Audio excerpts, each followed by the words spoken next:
Everyone is taking peptides. And it works for everything. Are you taking one? I'm not taking one. Me neither. Okay, so we're going to break it down, what a peptide is, especially BPC-157, one of the most common ones. We're going to talk to you all about what it is, how it works, why people are taking it, why maybe you shouldn't take it, from A to Z. And most importantly, the evidence that supports or doesn't support taking peptides. Welcome to Talking with Docs. I'm Dr. Brad Wayne. I'm Dr. Paul Peptides Alza.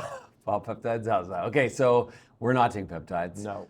What is a peptide? A peptide is a little piece of a protein, okay? We've talked about proteins before, these sequence of amino acids that are coded through your genes, your DNA, right?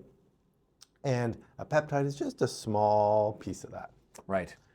And what's interesting is that the peptide market has really exploded, particularly in the last kind of 5 to 10 years. And this one peptide, BPC-157, has really grown in popularity over the last 5 or 6 years, mostly because of social media hype, wellness centers, the pursuit of biohacking. Like that's our world. People are looking for an easy way to get a good benefit without maybe doing some of the heavy lifting. And it sounds cool, BPC-157. It does sound cool. It's one of, there's probably about 7,000 or 8,000 different peptides. So many, out there. and ones that you might recognize that have been proven and are used all the time are things like insulin, glucagon, vasopressin. There are a lot of collagen peptides used in the health and wellness, like skin market.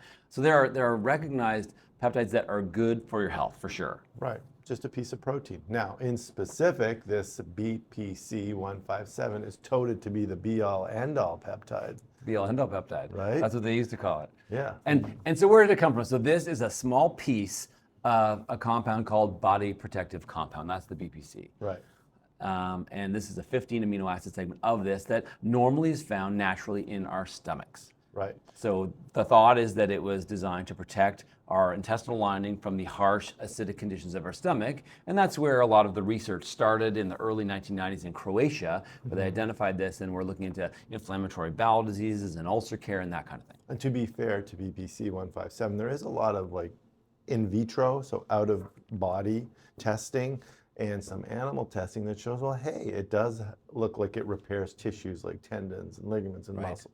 It does look like it can contribute to angiogenesis or making new arteries or making new blood vessels that's needed for healing. Right. It does look like it can do some phenomenal things in the lab. Yes. And even a little bit in animal studies. Unless you're a rat, you probably can't kind of extrapolate this data. But yes, the main issues, for sure, are growing new vessels and reducing inflammation. Those are the two, and even potentially some cell migration stuff where it takes the cells that are needed to heal and it kind of says, hey, come over here, do some work over here. Okay, now do we have time to go through all the human studies that have shown benefit? We sure do. Let's dive in. Randomized controlled trials of BPC-157. Okay, let's talk about trial number 1. No. Because there were 0. No really well done human clinical trials that show efficacy or show that it works or show that it does anything. There was a phase 1 trial. Yep, showed that no one essentially died or had severe adverse effects. On the shorter term. Yes. But certainly no long-term adverse outcome data is out there. No, there was that knee trial. Yes, the small knee trial, about 12 people where Yep. they injected BPC-157 into some arthritic knees, and I think 7 of the 12 people said, hey, my knee feels better. Compared it to saline. Right. So not a great trial. And then, like you said, lots of mouse, lots of rat data, lots of cell tissue culture data. So no good human data that says this does anything. So if you're using it, you're going based off rumors and things your friends told you that it works. Or TikTok. So there are 2 trials that are registered, and these are for oral, not injectable versions of BPC-157 for inflammatory bowel disease. So there are a couple, they're not done, no data is reported. So, but this is for kind of its intended use in our body. This is where it's found, so it kind of makes more sense. Hey, if it's found here, maybe we should try to use it here. Because in my mind, our bodies are really smart. I'm amazed at what our bodies are able to do on a daily basis. Don't you think that if BPC-157 was able to go and heal a tendon, don't you think our bodies would be able to figure that part out? Yeah. Or wouldn't someone do a trial where they go to an injured tissue, take an aspirate or a tissue sample and say, hey, is there any BPC-157 here? Right. That'd be a reasonable start to a human clinical study. However, to our knowledge, that has not been done yet. Right. And so how are people getting this stuff? Like how is it Oh, possible well, it's that easy someone... because it's FDA approved, it's Health Canada approved, it's approved by all athletic agencies, isn't it? No. So Well, that's FDA and Health Canada say this is not approved for use in humans. The WADA, so the World Anti-Doping Agency, has put it on a list of banned substances for performance. So if you're using this and you get caught, you'll be disqualified. For And any time, not even for the event, also for leading up to the event or training Right. or anything like that. So that's, and some people think maybe that's why people want to use it. They're like, hey, Yeah. don't smoke. So what does a kid go out do? Wants to go try smoking or drinking or whatever. Reverse So, psychology. reverse psychology. And what they can do, though, or the way that supplement or these companies, hacking companies, are getting around this is that if you put for research purposes only, then you can sell it. But if you get caught selling it for clinical use in humans, that actually is illegal. Right. And that is, whenever you have this sort of market, black market of stuff, there's going to be people out there who want to make money. Sure. Right?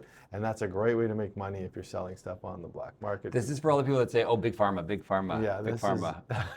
This is big black market. Big black market. Right? That's how people do want to make money. That's just the way it works. I mean, It's not altruistic. We see that in pharma. And so this is a great marketing tool because you can say whatever you want because you don't have to prove it. That's the first thing. The other thing is you don't have to regulate it or prove even how much BPC-157 is even in the vial. That's and this a good point. This is an injectable thing. So it could be contaminated. It Yeah. could be unsterile. Yeah. The injection can be a problem. So people typically are injecting it at the site. Yes. It has not really been even surmised, even in social media, that people are injecting it like intravenously to go to the site. They're injecting it right at the area of problem. Yeah. But that has all of its own unique dangers. And let's say you are lucky enough to get a pure form that isn't contaminated with something else, and isn't going to give you a rip-roaring infection when you inject it in, or do some serious damage. Just in theory, the fact that it has the ability to regenerate tissue and accelerate healing of tissue, on the flip side of that coin is carcinogenesis, because that's exactly what cancer is. It's tissue growing fast out of control, blood vessels coming in out of control. So if you have an agent that facilitates that, you always worry, well, is that going to also cause cancer? Right. But you're like, oh, you're just fear mongering. You just don't want us to have this because you want to do surgery on all these injuries. No, we're just smart mongering. We're trying to empower you to make an informed decision. So if you're using it, you should probably stop. If you're thinking about using it, don't. And the problem is, unfortunately, some of the problems that you just mentioned about cancer growth and that kind of stuff might not show up for years. Yeah, that's a long-term complication or adverse event that certainly the few studies that have been done have not looked at the long term. Right. So what do you tell someone? Say, listen, I've had this nagging rotator cuff injury. I'm 24. I want to get shred. Is it shred or shredded? Shredded. I want to get swole. I want all of it. Okay. All right. Well. But I bought some.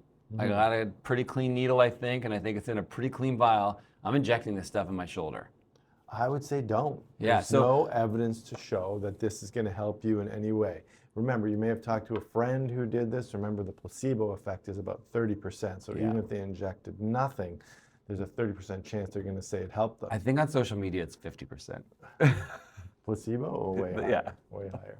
So it is an issue. It is. Obviously, if you have an injury or something like that, see your healthcare provider. Yes, consider proven things like physiotherapy, potentially maybe even PRP, as there is some growing evidence for soft tissue stuff. Maybe that might be appropriate. Anti-inflammatories, rest, bracing, that kind of stuff. Like, stick with the stuff that's proven. Commonly, it's kind of like there's no free lunch, or you always have to pay your taxes, or one of those kind of sayings. There's really no way to kind of hack your way through this. Not yet, anyways. Not yet. And certainly not with BPC-157. There Okay? There are risks associated with it. Yeah. There's no proven benefit, so the risk-benefit ratio tips in the side of risk as opposed to benefit on this one. But I would still request, if you are taking this, if you know someone that's taking this, please share a comment, share your experience, let us know what you think about it. Tell us how it changed your life. And if you like this video, please like it, subscribe to our channel, share it with someone that you know is thinking about taking a peptide that might not be proven. And remember, you are in charge of your own health, and you're in charge of whatever you inject in your body. There you go. We'll see you next time.